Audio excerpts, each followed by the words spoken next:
Bonjour, on se retrouve aujourd'hui pour la question du lundi. Alors, j'ai pas sorti ma boîte parce que, comme je vous l'ai expliqué hier dans le Dimanche Dixit, j'ai déjà tourné cette vidéo. Donc, j'ai tout simplement réécouté parce que j'enregistre une partie l'image et l'autre le son. Voilà, donc c'est dissocié et après, je fais l'assemblage en montage. Et du coup, je peux vous parler de la question que j'ai tirée hier qui était... que penses-tu de la planche Ouija et la recommanderais-tu? J'avais déjà eu cette question, je vais encore avoir du mal à parler, mais c'est pas grave, c'est la question du lundi, du coup on va un peu rigoler, hein. Donc ouais, est-ce que j'avais déjà eu est-ce que je conseille la planche Ouija et qu'est-ce que j'en pense? Alors, mon avis a évolué, parce que je l'avais eu il y a peut-être un an, un truc comme ça, et j'avais dit que non, moi j'étais réfractaire et que ça me faisait peur et que, voilà, c'est toujours le cas pour moi, voilà. Maintenant, je me suis un peu renseignée un petit peu d'une manière plus poussée, hein, et pas simplement les gens qui essayent juste de nous faire peur. Et pourquoi je tombe sur des gens comme ça quand je veux parler de choses qui déjà me font peur? Mais en ce moment, je travaille sur mes peurs et du coup, j'ai compris que en fait, c'est pas la planche Ouija qui me fait peur. C'est encore une fois, je regardais là, alors qu'il faut que je regarde là. C'est pas la planche Ouija qui me fait peur, c'est ce qu'il y a autour de la planche Ouija. C'est-à-dire les films qu'on a fait, l'image en fait, l'égrégore qu'il y a autour. Et du coup, je suis assez sensible à ça parce que je pense que quand j'étais plus jeune, pour pas dire petite, j'aimais beaucoup regarder les films derrière mon frère, derrière ma mère, derrière mon père, des films que j'aurais pas dû voir. Bah oui, parce qu'en fait, on avait un salon, comme ici, hein, et mes parents avaient mis le canapé, en fait, d'une manière à ce que si j'entre par la cuisine, ils ne me voient que si je fais du bruit, en fait, hein. Et j'aimais bien ne pas faire de bruit, et voilà. Et où j'aimais bien faire semblant de dormir sur le canapé pour regarder d'un œil. On faisait comme on peut, hein. Et je me souviens de certains films. Je suis assez sensible comme personne. Encore aujourd'hui, les films interdits aux moins de 16 ans, c'est pas pour moi, vous voyez. Même ma fille regarde des films d'horreur sur son téléphone ou sur sa tablette ou avec mon mari, sans aucun problème. Moi, et elle aime bien, hein, mais alors moi, c'est pas possible, quoi. Moi, il y a un peu de sang. C'est pas que je tourne de l'œil, hein, mais c'est que je me sens pas bien, quoi. Et après, je dors mal, très mal. Donc, je préfère pas. J'ai le ciboulon qui tourne plus vite que la chanson, vous voyez, hein. Donc, ouais, je pense que le Ouija, ça doit être par rapport à ça. Maintenant, je trouve ça super joli, mais je suis pas attirée par ça. Parce que mon problème, en fait, j'ai cerné ma peur. Donc ma peur vient de l'enfance, tout ça, voilà. C'est pas l'entité, parce que l'entité, je la vois, j'ai pas besoin de ça, en fait. Quand elle a besoin, c'est pas que je les vois toutes, hein. Et heureusement, mon Dieu, heureusement. Mais quand il y a besoin d'avoir un message, bon ben voilà. Maintenant, je la vois ou je l'entends, ou il y a le message, ou c'est comme ils veulent, hein. Moi, je prends ce qui vient, voilà. Maintenant, le Ouija, j'ai beaucoup de mal à comprendre comment ça fonctionne. C'est paradoxal, je sais, mais c'est comme ça. Moi, j'ai besoin de connaître et de voir pour ne pas avoir de montée d'angoisse. Je suis une angoissée, peut-être que ça ne se sent pas. Je sais, hein, qu'il y en a qui me connaissent et qui vont me dire « Ah non, ça se sent pas ». Mais je passe des nuits sans dormir, des fois je suis comme ça. C'est pas pour tous les sujets, mais il y a des sujets qui m'angoissent au plus haut point, qui sont liées à des peurs, évidemment, hein. Et il faut juste apprendre d'où elles viennent, et c'est le début pour les guérir. C'est pas l'aboutissement total, et je suis pas « Wouh, ça y est, c'est fini !» Non, mais c'est le début. Il faut bien commencer quelque part. Et commencer quelque part, ça veut dire en prendre conscience. Ça veut dire ne pas dire « Non, ça doit pas être ça. Non, ça peut pas être ça. Non, mais en fait, n'importe quoi. » Non, il faut se dire « Bon, bah, ok, moi, j'ai un problème avec ça. Clairement, j'ai un problème. Mais il n'y a pas qu'avec ça, hein. Mais avec ça en particulier, j'ai un problème. Après, on m'avait déjà demandé, est-ce que tu sais lire dans le marc de café? Non. Et en même temps, je bois pas de café. Donc, je vais quand même pas acheter du café juste pour ça, en fait. Non, je jette des cartes. Mais oui, après, il y a les feuilles de thé aussi. Alors oui, je bois du thé, Mais en règle générale, je les mets dans une boule à thé. Hein. Je vais pas boire des feuilles, en fait, non. Et après, ouais, je pense que mon avis peut encore évoluer sur ce sujet. Bon, j'avais retiré la question, il me semble. Hein. Mais je pense que mon avis peut encore évoluer sur la planche Ouija. Mais pour l'instant, ça me fait toujours peur. Est-ce que je la conseillerais? Ma foi, si vous êtes tenté, si vous avez envie, et ça je pense que j'avais déjà dit la même chose la dernière fois, mais si vous avez envie, si vous êtes attiré par la planche Ouija, j'ai pas de contre-indication particulière. Par contre, si vous n'avez pas envie, bah c'est comme tout, ne vous forcez pas, quoi.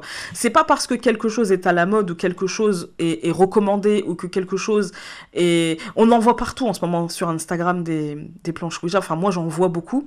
Je trouve ça, mais le petit triangle, là, je trouve ça mais d'une beauté. Mais j'adore. Franchement, j'aime beaucoup, beaucoup, beaucoup. Mais je suis pas attirée. Il y a un truc qui me dérange. Et même quand j'en vois dans les boutiques, je trouve ça hyper joli. Mais ouais, je sais pas. Il y a un passage de cap qui se fait pas. Vous voyez? C'est comme le Jumanji. J'achèterais pas. Non, là, j'exagère. Mais ouais, non, c'est... Je pense que c'est très personnel, hein. Mais comme tous le matériel, les cartes, les différents oracles, moi j'ai beaucoup de mal avec la triade parce qu'il est beaucoup trop fort pour l'instant pour moi. Et que je pense que je suis dans une énergie encore un peu trop instable pour l'utiliser. Même si ceux qui qui ont pris des consultations avec moi vont me dire, bah non, t'es hyper stable, etc. Oui, mais j'ai encore beaucoup trop de peur à travailler. Je pense que il y a certains jeux, il faut une forme de maturité, une forme de, ou alors c'est juste dans l'énergie en fait de la personne. Pour l'instant, je le trouve trop fort. C'est-à-dire que j'en suis au point où je le tiens dans les mains, ça me donne mal à la tête, quoi. Donc, bah, il est rangé. Voilà. Maintenant, chacun fait comme il veut. Chacun voit midi à sa porte. Chacun... moi, je pense que c'est comme ça qu'il faut pratiquer, que ce soit avec le Ouija ou avec tout autre instrument de divination ou d'éveil de la médiumnité, des choses comme ça. Je pense que chacun doit voir midi à sa porte et je pense que chacun doit y aller avec son feeling et son ressenti. Et c'est comme ça qu'on apprend à s'écouter aussi. Je pense. Dans la médiumnité, c'est de savoir choisir ses objets. Il y a des centaines de milliers de tarots à travers le monde, par le monde. Eh bien, au début, quand on commence, on a envie de tous les avoir. Parce qu'on est habitué dans ce monde de consommation à tous les posséder, à vouloir tout, toujours, tout le temps. Et à un certain moment, eh bien, on n'a plus de place, on est comme moi, on n'a plus de place. Et du coup, on choisit davantage. Au début, moi, je suis fan de Lenormand, je vous cache rien.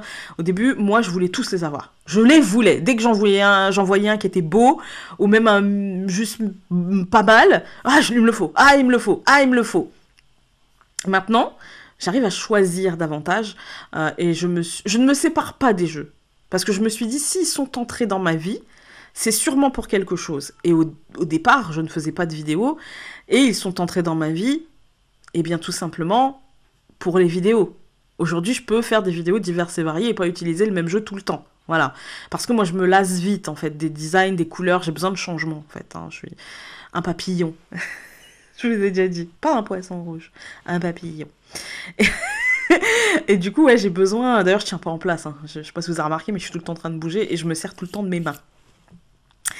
Et du coup, ouais, aujourd'hui, j'ai compris pourquoi j'en avais acheté autant. C'est que, bah voilà, aujourd'hui, je peux les utiliser en vidéo. Et je comprends aussi qu'ils ont chacun leur énergie propre. Même s'ils se ressemblent beaucoup, ils ont chacun... Il y en a dont je me sers que pour les vidéos. Clairement, il y en a, ils ne sortent de leur boîte que pour les vidéos. Voilà. Mais il y en a, ils sortent tout le temps. Voilà. Le Maybe Lenormand, je travaille encore avec.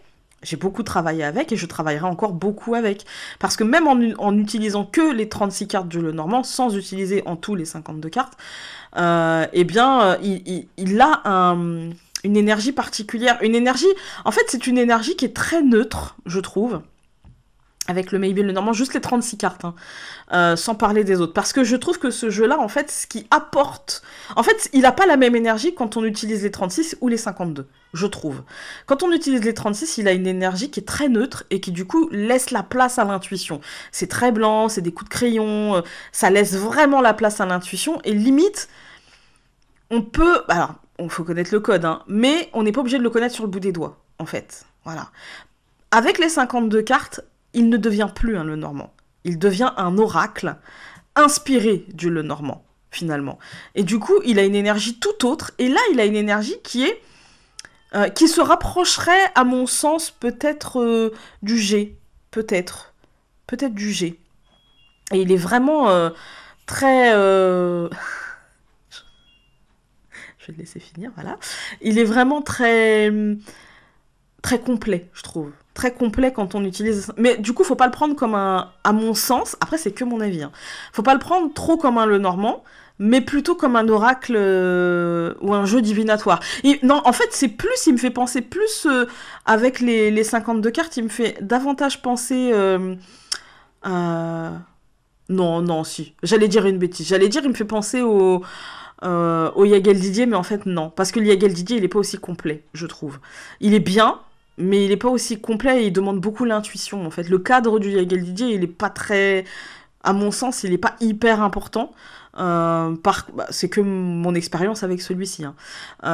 Et je le trouve pas d'une puissance exceptionnelle. Je le trouve très joli, magnifique, mais je le trouve pas d'une puissance exceptionnelle. Par contre, le Maybe le Normand, je le trouve assez costaud. Et ouais, quand on utilise les 52 cartes, faut vraiment être sûr de ce qu'on fait, hein. Donc pour en revenir au Ouija, bah, c'est comme tout. Voilà, c'est comme le Maybe le Normand, c'est comme les tarots. En fait, il faut se demander, est-ce que ça m'attire vraiment, ou est-ce que là, je veux juste suivre le move, quoi, en fait, hein. Ou est-ce que vraiment je me sens attirée? Et si vous vous sentez attiré, pourquoi pas? Moi, c'est pas le cas. Voilà. Sur ce, je vous embrasse très fort et donc on se dit à cette semaine pour une vidéo de présentation. Je ne sais pas quand je vais la mettre, mais je vais essayer de faire mercredi ou jeudi. Voilà, je vous embrasse très fort. Salut! Ah oui, et puis quand même, passez une bonne semaine, hein, c'est important. Bisous!